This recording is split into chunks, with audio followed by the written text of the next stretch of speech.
वो वीरे यादव कौन है? कौन वीरा यादव? किससे सवाल है? वीरे यादव, अरे बड़ा मशहूर नाम है। सवाल किससे है? आपसे है भाई। वीरे यादव हाँ, को तो आप हाँ, चौंके ना, कोई और तो चौंका ही नहीं, मैंने देखा सबके चेहरों को। नहीं नहीं वीरे नहीं, यादव कौन है? मैं तो हरदोई का जिला मैंने अध्यक्ष।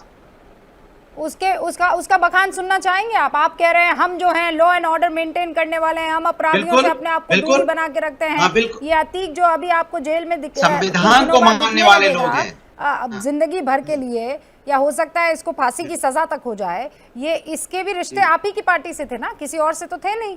सांसद इसकी किस्मत में सांसदी की जो रेखा है वो आप ही की तरफ से है ना।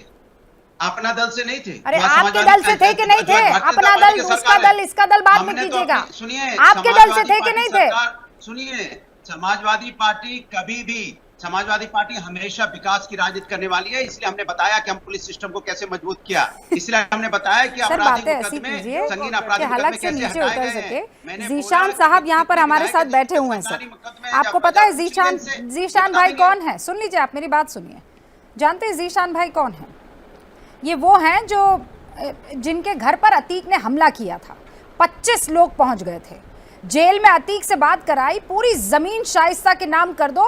अतीक ऐसा कहता हुआ इनसे फोन पर बात कर रहा था, और भी लोग इनके साथ हैं। जीशान भाई, मुझे जरा बताइएगा, क्योंकि कई लोगों को ये लग रहा है कि हाँ एक था गुंडा पकड़ में आ गया तो कौन सी बड़ी बात हो गई है।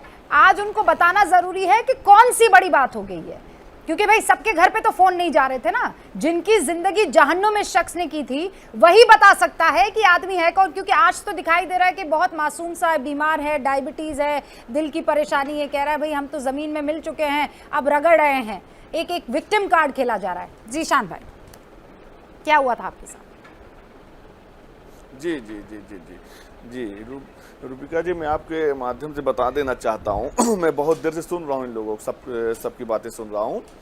मैं जहाँ पे रहता हूँ यहीं पे बगल में ये नई बस्ती पूरी बस रही है। आप यकीन कर लीजिए, इस तरह लोगों का जीना माहौल रहता था। बेचारे 100 गज के प्लॉट, छोटा सा प्लॉट होता है, अगर वो मकान बनाना स्टार्ट करते थे उनके 10 गुर्गे आ जाते थे।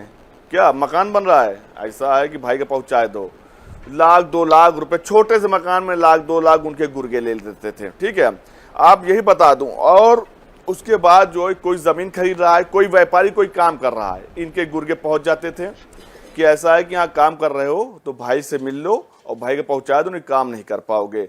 आज यकीन करिए, बाबा जी की सरकार में इस तरह, हम अब मुसलमानों की बात कर रहा हूं मैं, हमारा मुसलमान भाई इस तरह यहाँ पे सुकून में है, अब मकान बन रहे हैं, रह रहे हैं, खुशी से रह रहे हैं। कोई पहले तो हम बता दें कि जब मुसलमान भाइयों घर की लड़कियां तक निकलती थी, आपको बता रहा हूं, तो उनके गुर्गे इस तरह घूर के देखते थे कि उनको खा जाएंगे।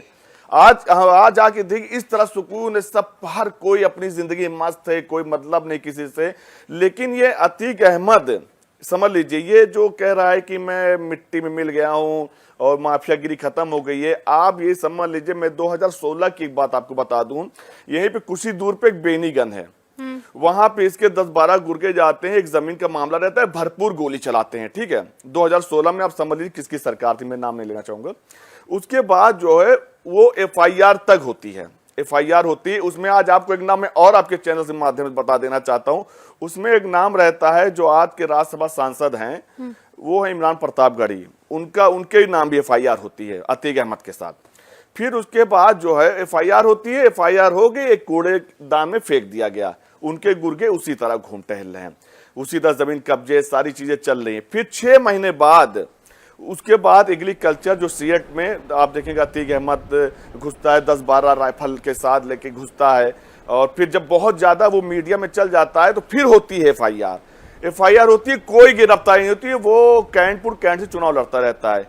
फिर उसमें हाई कोर्ट में रिट दायर होती है, हाई कोर्ट को दखल लेना पड़ता है कि अगर ये पुलिस प्रशासन अतीक अहमद को नहीं गिरफ्तार कर पा रहा है तो मैं मिलिट्री लगा के उसको गिरफ्तार करूं। जब हाई कोर्ट का दखल होता है तब उसकी गिरफ्तारी होती है, ना कि उस समय की सरकार ने उसको गिरफ्तार किया। और फिर उसके बाद वो जेल जाता है। जेल से जिस तरीके से उसका साम्राज्य आज 40 साल से चल रहा था। ये पहली बार ऐसा हुआ है कि ये खुद मान चुका है कि मैं मट्टी में मिल चुका हूँ। अच्छा, नहीं ये जीशान भाई, मैंने सब्र से आपकी सारी बातें सुनी। अब फौरन आपको कई लोग तमगा आप पर लगा देंगे। मैं तो आपसे मिली नहीं, मैं तो आपको जानती नहीं हूँ, पहली दफा आप मेरे शो में आए हैं। मुझे ये बताइए, आप कोई शाखा वाखा अटेंड करते हैं क्या संघ की? आप किसी बीजेपी में कोई पदाधिकारी हैं क्या? टंकी